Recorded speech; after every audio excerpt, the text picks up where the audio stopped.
você na hora. Sabe por que eu falo isso, mano? Não te cortando. Porque é o seguinte, ó. O Neymar é bom de grupo. Todo mundo fala que, pô, o Neymar é bom de grupo. Ninguém nunca viu. Jogadores gostam dele. Todo mundo que trabalha fala isso. Você é bom de grupo até você ser titular, pô. Ó, não é só jogar. Eu nunca passou na minha cabeça o Romário ser convocado e o Romário chegar e aceitar banca, ó. E olha os caras que estavam com o Romário. Miller, Careca, Ronaldo Fenômeno depois. O Neymar, se ele for para a Copa do Mundo, é certeza. O Neymar não vai sentar, porque o pessoal acha que, ó, entrou, botou a camisa, jogou contra o Haiti, jogou contra o Marrocos, jogou contra a Escócia. Você treina todo dia, você vai pra mesa do almoço, da janta, do café da manhã, as mesas da resenha. O Neymar é o principal jogador ainda, mesmo ele não estando legal. Sim. Fala, rapaziada, beleza? Aqui é o Luiz. Se você ama o mundo do futebol e quer se aprofundar mais, já chega daquele jeito. Fortalece o canal, deixa o like, se inscreve e comenta aqui embaixo, porque o tema de hoje é daqueles que gera discussão de verdade. E eu quero ver a opinião de vocês também. Eu vi a fala do Vampeta e, sinceramente, é uma daquelas opiniões que muita gente pode até não gostar, mas que faz todo sentido quando você analisa com um mínimo de coerência. Dizer que o Neymar não aceitaria ser reserva numa Copa não é arrogância, não é ego inflado. É simplesmente entender o tamanho do jogador que ele é dentro da história recente da seleção brasileira. A galera fala muito da parte física do Neymar. E claro, isso precisa ser levado em consideração. Ele vem de lesões sérias, tem menos sequência de jogos, não tem mais aquele arranque constante de anos atrás. Só que o erro está em achar que o jogo dele dependia só disso, como se ele fosse um jogador comum que precisa estar 100% fisicamente para render. Porque o Neymar nunca foi só físico. O diferencial dele sempre foi técnico e mental.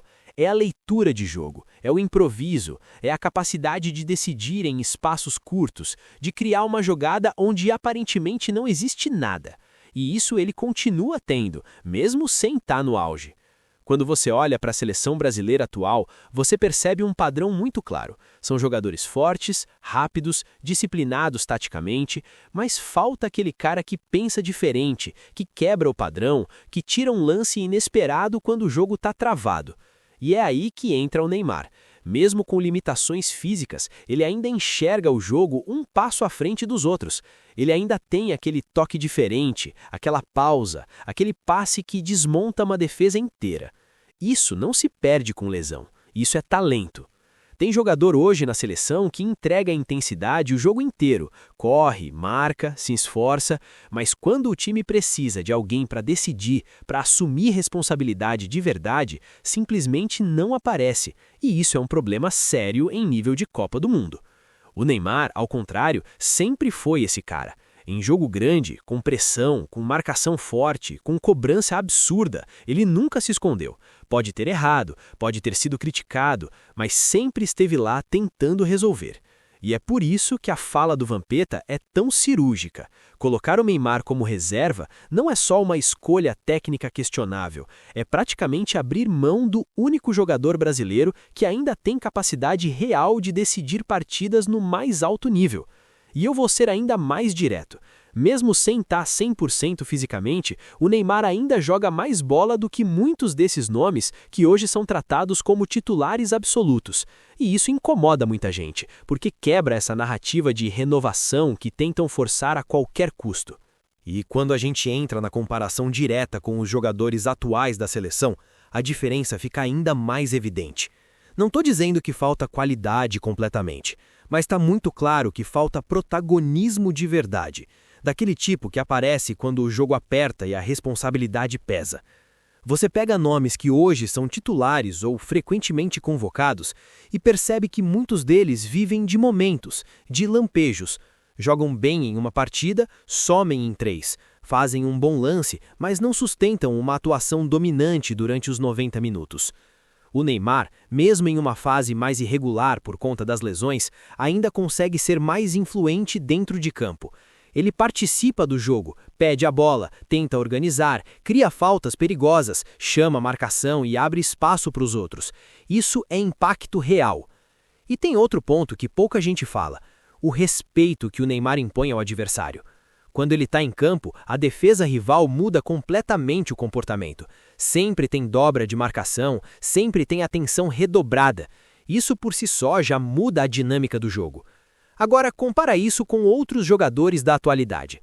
Quantos realmente geram esse tipo de preocupação? Quantos entram em campo fazendo o adversário pensar 2 vezes antes de avançar?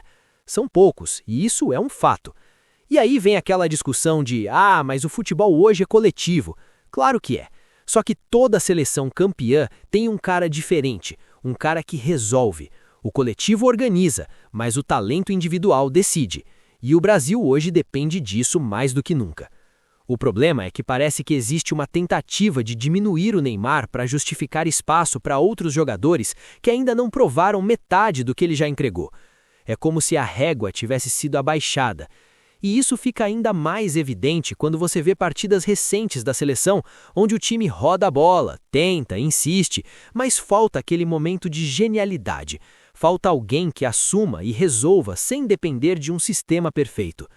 O Neymar sempre foi esse cara imperfeito dentro de um sistema, mas que resolve justamente quando o sistema falha. E isso é algo extremamente valioso em competições curtas como a Copa do Mundo. Colocar um jogador assim no banco não é estratégia, é desperdício. É abrir mão da principal arma que você tem, mesmo que ela não esteja em sua forma ideal. E, sendo bem honesto, se o Neymar estiver minimamente apto a jogar, não existe discussão. Ele tem que ser titular, porque mesmo a 70%, ele ainda oferece mais do que muitos a 100%. E tem uma coisa que precisa ser dita sem rodeios. A régua para avaliar o Neymar sempre foi muito mais alta do que para qualquer outro jogador dessa geração. Enquanto outros fazem uma partida ok e são elogiados, o Neymar precisa decidir, dar show e ainda assim muitas vezes sai criticado. Isso cria uma distorção absurda na análise. Porque quando você coloca lado a lado, com critérios justos, o que ele ainda entrega em campo, continua sendo superior à maioria dos nomes atuais da seleção. Vamos falar de objetividade. Quantos jogadores hoje têm a capacidade de decidir um jogo sozinho? De pegar a bola no meio de 3, 4 marcadores e criar uma jogada de perigo real? Isso não é comum. E o Neymar ainda faz isso. E não é só sobre drible bonito ou lance plástico, é sobre eficiência. Ele sofre faltas em zonas perigosas, cria oportunidades claras, dá assistências e ainda aparece para finalizar. É um pacote completo que poucos conseguem oferecer. Enquanto isso, a gente vê jogadores que são muito bem encaixados em clubes, mas que na seleção parecem limitados, previsíveis. Jogadores que dependem demais do coletivo funcionando perfeitamente para conseguirem aparecer. E Copa do Mundo não funciona assim. Vai ter jogo truncado, vai ter adversário fechado, vai ter momento em que o plano tático não encaixa. E é nesse cenário que você precisa de alguém como o Neymar. Outro ponto importante: experiência. Não dá para ignorar o peso de quem já viveu esse tipo de competição. O Neymar já carregou essa responsabilidade, já sentiu a pressão, já foi cobrado em nível máximo. Muitos desses jogadores atuais ainda não passaram por isso de forma consistente. E quando passam, muitas vezes sentem. Isso é natural, faz parte do processo. Mas não dá para comparar com quem já está acostumado com esse nível de exigência. E mesmo assim, parece que existe uma pressa em substituir o Neymar, como se ele fosse um problema a ser resolvido, e não uma solução ainda disponível. Isso, para mim, é um erro de leitura muito grande. Porque você não descarta um jogador desse nível simplesmente porque ele não está no auge físico. Se fosse assim, vários grandes nomes da história não teriam sido decisivos em Copas, mesmo em fases mais avançadas da carreira. No fim das contas, a fala do Vampeta só escancara algo que muita gente evita admitir. O Neymar ainda é o melhor jogador brasileiro em atividade, e tratá-lo como opção de banco é ignorar completamente a realidade do futebol atual do país.